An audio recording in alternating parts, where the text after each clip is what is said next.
Hey, so I'm working on the tiny house today, and I wanted to share with you some things to look for after your place has been spray foamed.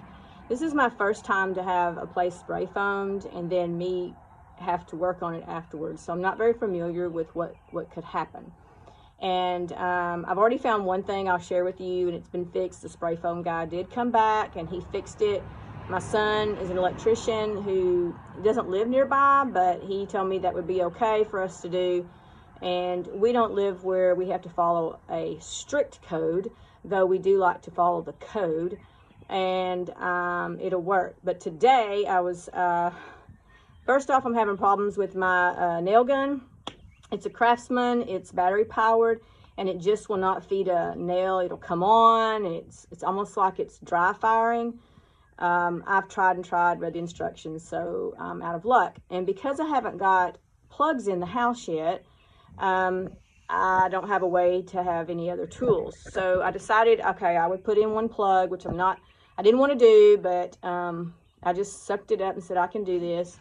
My son already has it ready with the little hooks and everything. And when I pulled out the wires to hook up the first one, and I'm only putting the plugs in where I've got boards, so that way it makes it easier. When I pulled the wire out, I noticed that the black wire, which is your power, the hot wire, it's got a little scrape on it. So I'm assuming this again happened when the spray foam guy scraped the spray foam off of the walls, to get it even. So I'm going to show you here. I'm going to stop and show you what to look for and be mindful of. Okay, so here's the plug that I'm talking about that I've already put on. But when I pulled the wires out, these are all brand new wire. It's not used wire or anything, but you notice this is kind of scraped. And then right here, see, you can see copper. I don't think that's the safest thing. I'm not. So I went ahead and hooked it up.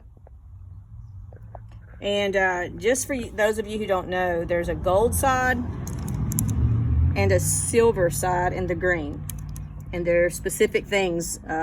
White wire goes to silver, copper goes to green, and your hot wire goes to the gold. And they need to hook from the bottom. And you can find videos of why. So I'm thinking what I can do is take some electrical tape and tape it up just so that we don't have any bare wire showing. I'm waiting on my son to get me okay. Let me show you what happened. So right up here, okay, you see this? This is all brand new wiring until the spray foam person come. So he sprays the tiny house, which that's a whole nother issue. And I don't know what kind of tool, obviously it's a blade. And then they start scraping. Well, I come in the other day and this wire was broken. And so I called him up and he did come out, and he has a little kit that he hooks the wires back into, used some kind of heat gun, wrapped it up and ready to go. My son says that's okay. I don't know if you live in the city if that would make code. And so then let me show you the next thing I've noticed about spray foam. I'm learning a lot. It better insulate good because it's a pain in the rear right now. So I'm getting ready to hook up my hot water heater, and I had stubbed out these PEX. I run these PEX up from this is your cold water, this is your hot water. And I don't know if you can see it, you can on the red, but there's residue of spray foam on here, okay? And it's on here too. You can see that there, it's a lot, but there is some here. Well, what's gonna happen, I'm afraid of, I've already water tested all this and it doesn't leak, but I'm about to hook up my PEX to my hot water heater. If this is not smooth, it's a likelihood that you'll have leaks. So what I'm having to do, and I don't know anything else to do about it, is I'm just gently scraping that foam off of my PEX tubing. So that's something else. Maybe I should have wrapped all this up with tape, covered it. I don't know. He didn't tell me. The spray foam guy didn't say anything, and he obviously didn't wrap it up. I don't know. So those are the problems I've encountered so far with spray foam. And, I just hope that we don't have any more issues. Apparently, the wires were probably sticking out like this. Oops, like this. And when he scraped, it got the wire.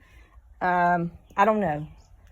The wire wasn't like that. You can see, and they were covered with tape. So here's one I haven't really inspected yet, but you see how they're tucked up in there.